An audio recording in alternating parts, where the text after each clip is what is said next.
Responding to air raid alarms. Blackout action plan.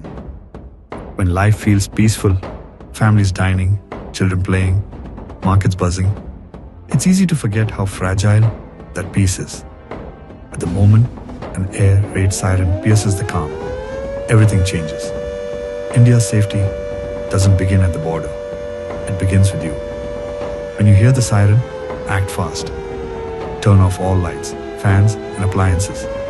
Draw the curtains. Shut the windows. Even a single spark can guide the enemy. This isn't panic. This is preparedness. The strength of a nation that knows how to protect its own. Teach your children what to do. A child pulls the curtain. A teen helps their grandparents turn off the lights. A family sits in silence, calm, composed, ready. Across the city, the spirit awakens. Volunteers check rooftops for light leaks. Women check on elderly neighbors. Soldiers at the border, calm, alert, unwavering. This is India. Every home, a fortress.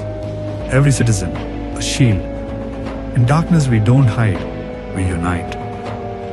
From cities to villages, a quiet blackout spreads. Not out of fear, but love. Love for country, love for each other, and belief that in every test, India stands tall. Stay calm, stay strong. We belong to India. India belongs to us.